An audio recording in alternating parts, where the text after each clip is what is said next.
Good afternoon, my friends. So I have some exciting news, and I'm sure many of you have already heard. Blizzcon is coming back November 3rd and 4th in Anaheim, California. I am super excited to come back. I have gone personally to every single BlizzCon since 2008 in person in Anaheim. And I only lived in California for 2 of those years. So yeah, I really love BlizzCon. Yesterday we got the news that the tickets will be going on sale July 8th and the 22nd. They will be going on sale at 10 a.m. both days. That's Pacific time. So I will maybe put a breakdown of what that means to you in your time zone. Eastern time, that's 1 p.m. So anyway, there's been a lot of speculation because we have quite a few changes that are coming forward with BlizzCon. And granted, I don't know for certain. I'm not a Blizzard employee. I am merely someone who loves BlizzCon. But I'm going to give you my opinion on what I think they mean by some of these changes. So let's get into it. All right. So from the opening paragraph, it says, this year, the goal is to make BlizzCon feel more experiential than ever before. It will be a one-of-a-kind immersive experience bringing attendees into the universes of Warcraft, Diablo, and Overwatch with massive installations, art, and thematic spaces try talking with braces, it sucks, where friends can connect. Whether you're kicking back in Azeroth, exploring the mysteries of a dark cathedral of Sanctuary, playing alongside the heroes of Overwatch, or tuning in from home, we want you to feel like you are entering universes alongside your friends as you celebrate and experience what we're building next and hear from developers all across Blizzard about their vision for our games, their craft, and more. Then they go on to say, this is the first time we are building BlizzCon this way, and our vision is that building a giant playground for our communities will allow everyone to create memories, share stories, and celebrate what unites us. So here's what I think they mean by that. And little backstory, just they have moved all the major events into the arena. So the opening panel, community night, and then all the rest of the panels are going to be in the arena. They are not going to be in Holly like they have been in the past, which means that that big, gigantic space is going to be open. Here's what I think that means. They specifically talk about making an immersive experience and how they are going to bring you into the universes of the 3 major games that they are going to be featuring there. I really think that what they mean, because it says whether you're kicking back in Azeroth, exploring the mysteries of a dark cathedral of Sanctuary, or playing alongside the heroes of Overwatch, what I think is that they are going to be building basically like a theme park, but minus the rides. I mean, it'd be cool if there's rides, but let's be real, there's not going to be rides. Because it says we are building a giant playground for our communities. So I think you're going to have specific scenes from Azeroth, like maybe we will have Valdrakken or Stormwind or Orgrimmar, or maybe all 3. And I think that would be really awesome. You know, if you're a Diablo player, they mentioned the cathedral. Maybe you'll be going in there. I can't talk about what there's going to be in Overwatch because I don't play Overwatch. So I honestly don't know anything about Overwatch other than maybe a couple of the characters, but I couldn't tell you about their worlds. But anyway, that's what I think. I think it's going to be like a theme park, like when you go to Universal and go to the magical wizarding world of Harry Potter, or if you go to Disney and go to Galaxy's Edge and experience Star Wars, right? I think you're going to be able to walk amongst the streets of some city in Azeroth, and what that means in terms of, like, will there be characters there? Maybe they'll put some of the statues there. Maybe they'll have some of the demo stations. We don't really know. And I think as the time gets closer, as that date nears, I think we will probably learn more information about that. But that's just what I think. I think that they're building some actual sets for us to be walking on. They've already done that in the past with, like, the Hearthstone Tavern and some other places that kind of looked like parts from the games that we love so much, but that's really what I think is going on there. Next change is the ticketing. In the past, we've been able to buy 4 tickets, and actually eons ago, when I first went in 2008, I actually bought 8 tickets for everyone, and they paid me. I didn't pay for them out of pocket, but I was able to get through and buy 8 tickets. There was no limit at one time, but now the change, instead of 4 tickets, we are only going to be able to buy 2. However, that is 2 per transaction. So I made a post on the official BlizzCon forums that was asking that specific question. So say theoretically you are able to check out on either July 8th or the 22nd, and the tickets haven't sold out yet. You can theoretically get back in the queue and buy 2 more tickets should you be able to check out before they sell out again. So that's 2 tickets per transaction. It does not mean that you need multiple access accounts. You do not need to link your Battle.net account, none of that. You can use your single access account and buy multiple tickets or do multiple transactions with 2 tickets each. And you will also have to queue up. So say you want 1 portal pass and 1 general admission. Those are 2 separate queues. So you're going to have to enter it 2 times if you want to do that. 1 for each. All right.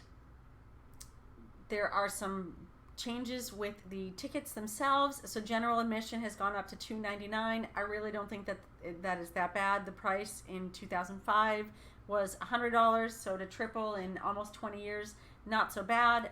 As always, that includes access to everything. You get early access to the BlizzCon store on Thursday, which they're spinning that like it's a big deal. Really not, because everybody's going to have early access to the store. You're going to get the in-game goodies. We will learn more later what those will be. And then I've seen some people kind of grumbling a little bit about the fact that it just says official BlizzCon backpack in terms of physical goodies.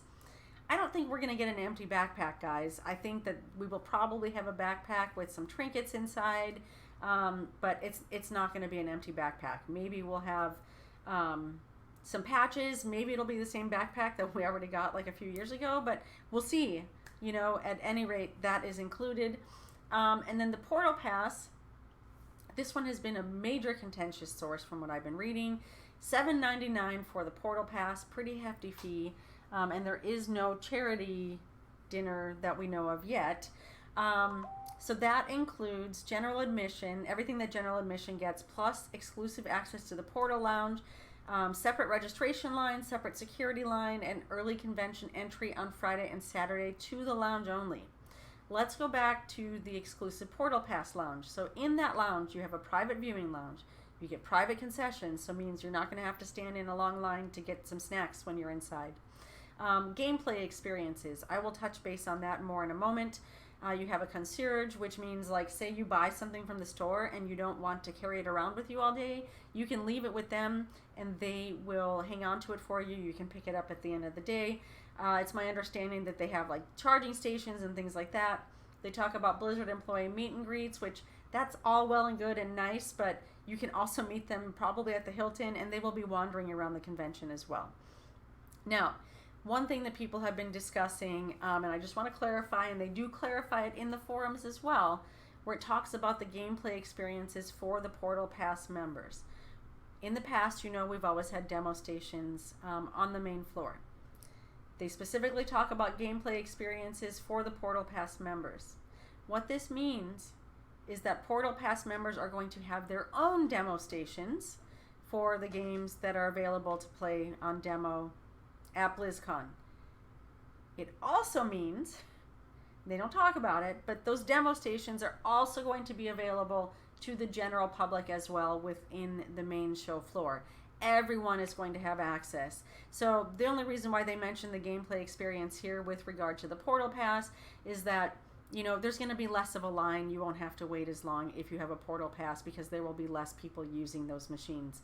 But there were some people, there's a little bit of confusion there, people who thought that maybe it meant that there were no demo stations on the main floor. Incorrect. There are, and they will be all over the place. I think Blizzard brings something like 2,000 or 3,000 machines every year for people to demo. All right, so the other thing with the Portal Pass, it talks about early convention entry on Friday and Saturday to the lounge only. That is a deviation from the last time in 2019 the Portal Pass granted you early access to the opening ceremony. That is no longer the case because now for the opening ceremony there is going to be everyone who buys a ticket, both Portal Pass, General Pass, is going to be put into a random draw system that they will then use to pick who is going to get a seat in the opening ceremony. So opening ceremony will be lottery only. We don't know if that means, and it does say that additional details are to come. We don't know if that means, say you're traveling with your family of 5 and 2 of you get in, are the other 3 going to have to sit out? We don't really know that. I'm assuming that is what it sounds like, that if 2 of you get in, the 2 of you can go and the other 3 have to sit out. We will have to wait for more information from that.